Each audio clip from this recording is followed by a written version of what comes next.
దాంతో పాటు అక్కడ వాళ్ళ పేర్లకు సంబంధించి మాట్లాడుకున్న సందర్భంలో కూడా బిఎల్ఈ ఒక స్టేట్మెంట్ ని రిలీజ్ చేస్తుంది. వాళ్ళ పేర్లతో సైతం స్టేట్మెంట్ ని రిలీజ్ చేస్తుంది. కొద్దిసేపటి క్రితం మాట్లాడుతున్న సందర్భంలో ఆల్రెడీ అటాక్ ప్లాన్ చేస్తోంది, ఇండియా మీద అటాక్ ప్లాన్ చేస్తోంది పాకిస్తాన్ అంటే ఒక చర్చ మొదలైంది.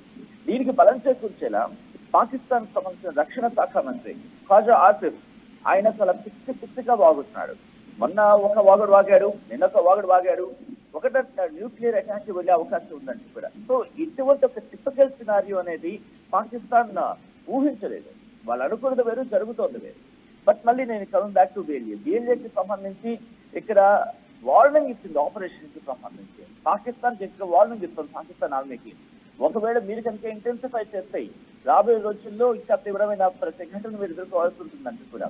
అంటే పక్కలో బలూచ్ లిబరేషన్ ఆర్మీ ఉంది, ఇది ఇండియా చేయిస్తోంది. బలూచ్ లిబరేషన్ ఆర్మీ చేత భారతే చేయిస్తోంది, పాకిస్తాన్ ముందునిచ్చి వాదిస్తోంది. కానీ ఇండియా దాన్ని ఖండనం చేస్తూ వస్తుంది. అది మీ తలనొప్పి, అది మీ గోల, మీరు చూసుకొని అంటూ కూడా. ఒకవేళ బలూచ్ లిబరేషన్ ఆర్మీని ముందుకు వచ్చి ఈ ఫైట్ చేస్తే మన పని ఇంకా తేలికవుతుంది. ఎందుకంటే మనకి ఇటు ఎకనామికల్ గా, ఎందుకంటే మనం అటాక్ చేయగామంటే మనకు కూడా కాస్త ఇబ్బంది ఉంటుంది, ఎకనామికల్ గా ఫేస్ చేయాల్సి ఉంటుంది.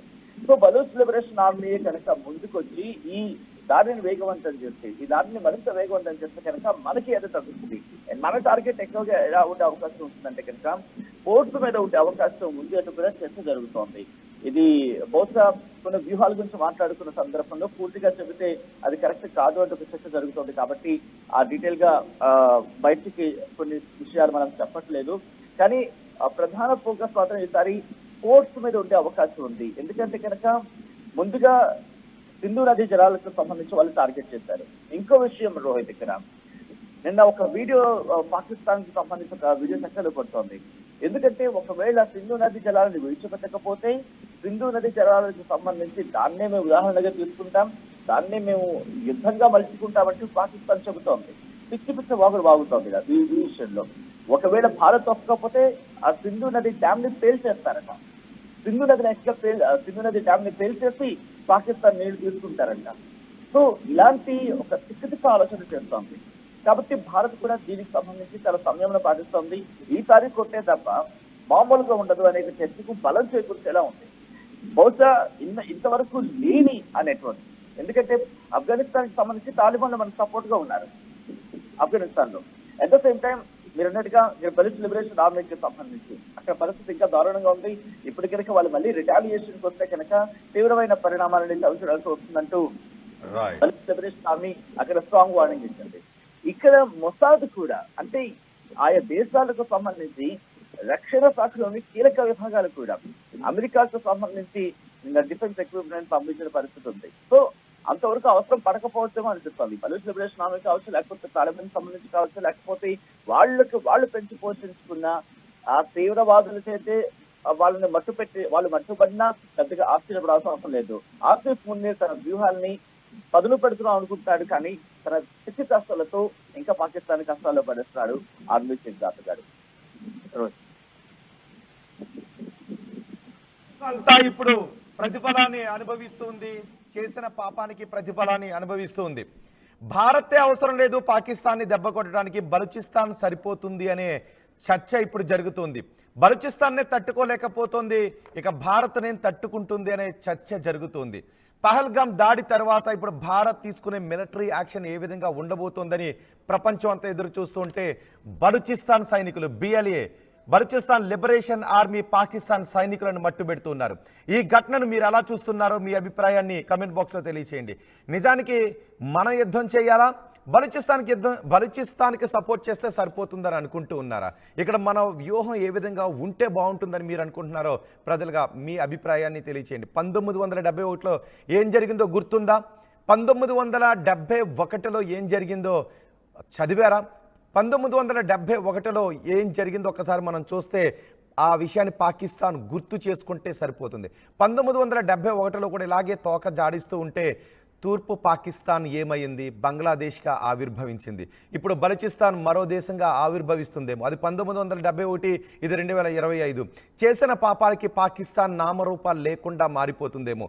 ఇప్పుడు బలూచిస్తాన్ కూడా ఇదే అదునుగా భావించి పాకిస్తాన్ సైనికులపై దాడులు చేస్తుంది. భారత్ చేతికే మట్టంటాల్సిన అవసరం లేదండి. నిజానికి ఏ దేశ సైనికులైనా ఆ దేశం కోసం పనిచేస్తూ ఉంటుంటారు కదా అనే ఒక భావన మనలాంటి వాళ్ళకి ఎక్కడో కలుగుతూ ఉంటుంది. ఎందుకంటే శత్రువునైనా కూడా ఏదో ఒక మూల సర్లే పాపం అనే ఒక జాలి మనకి కలుగుతూ ఉంటుంది. కాబట్టి పాకిస్తాన్ సైనికుల విషయంలో అలాంటి జాలిని కనబరచాలా ఈ దాడి చూసిన తర్వాత అనిపిస్తుంటే, పాకిస్తాన్ సైనికులకు ఉగ్రవాదులకు ప్రపంచ ఉగ్రవాదులకు తేడా ఏమీ లేదు అనే మాటలు మనకు వినిపిస్తున్నాయి. మీరేమనుకుంటున్నారు? పాకిస్తాన్ సైనికులు బలూచిస్తాన్ లిబరేషన్ ఆర్మీ చేతులు ఇలా చచ్చిపోతూ ఉండడాన్ని మీరేమనుకుంటున్నారు? ఇప్పటికే పాకిస్తాన్ ఆర్మీ చీఫ్ ఏమంటున్నాడు మీరు చూశారు కదా, ఇది ఉగ్రవాదానికి మాకు ఏం సంబంధం లేదు, అసలు మా దేశంలో ఉగ్రవాదులే లేరు అన్నట్టు మాట్లాడుతున్నారు. Government stance on Kashmir is absolutely clear. It was our jugular vein, it is our jugular vein. We will not forget it, and we will not leave our Kashmiri brethren in their heroic struggle, what they are waging against the Indian occupation. Our stance, government stance on Kashmir is absolutely clear. It was our jugular vein, it is our jugular vein. We will not forget it, and we will not leave our Kashmiri brethren in their heroic struggle, what they are waging against the Indian occupation. Our stance, government stance on Kashmir is absolutely clear. It was our jugular vein, it is our jugular vein. We will not forget it, and we will not leave our Kashmiri brethren in their heroic struggle, what they are waging. అటు రక్షణ మంత్రి చెప్పాడు, America కోసం మేము గతంలో మా దేశంలో ఉగ్రవాదులను పెంచి పోషించాం, ఉగ్ర శిబిరాలు నిర్వహించాం, ఉగ్రవాదులకు ఫండింగ్ కూడా ఇచ్చామని చెబుతున్నాడు.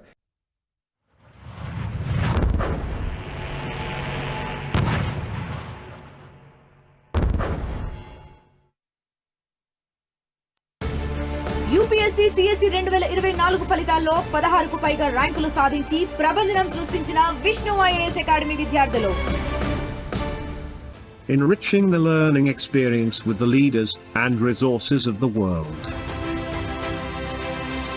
KLH Global Business School.